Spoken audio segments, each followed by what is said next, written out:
I want you to do me a favor. Could you close your eyes for just a second? Are they closed? Okay, good. Now I want you to think back. Think real far back for when our forefathers were making this country great. Think of all the incredible events in history that changed our nation forever. Now let me ask you something. Are you ready for change? The 2009 presidential election. To too many people, more than just a day to vote. It was a day, a time period of change, where all the American standards were broken and forgotten. Too many people thought the dreams and changes started January 20th, but to so many others, the dreams had started a long time ago.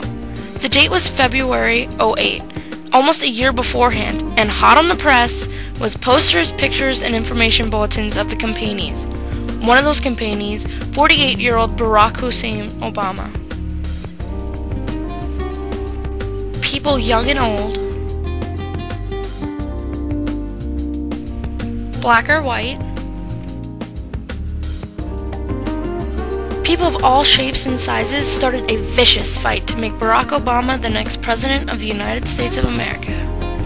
For the people of Hamburg, the place to be was the Foxhole, which was led by part-time actress and full-time queen of kickin' butt, Lauren Shea Fox. There's no telling how many days of work these volunteers did. I was lucky enough to have the opportunity to work with them. All who came in the Foxhole had a smile on their face and a dream in their heart.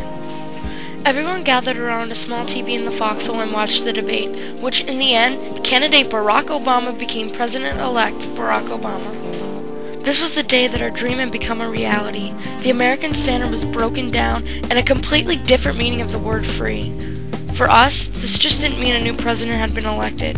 This meant everything to us. We had finally won.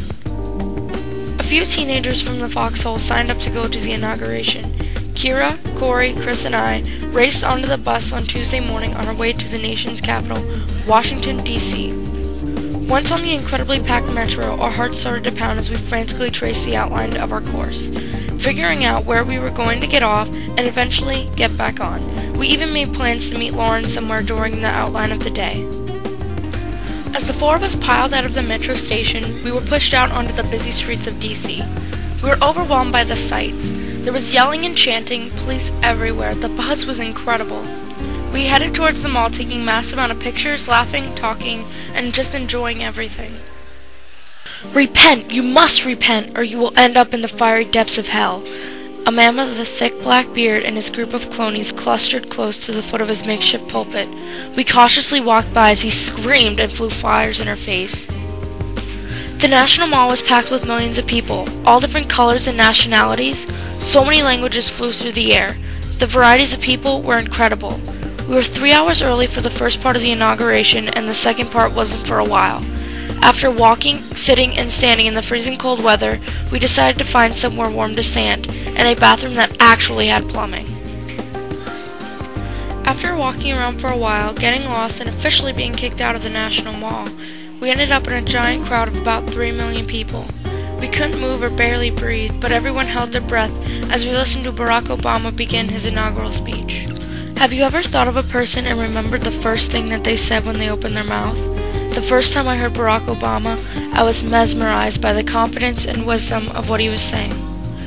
Now think back on how Barack Obama became part of the United States and world history. How it took a bunch of little people of every ethnicity to get one man elected as President of the United States of America. Our work had paid off. Every call, every flyer, every single little thing that we had done was over, and we had won. So that's the end of this story, but it's still a wonder. Is there going to be a happily ever after?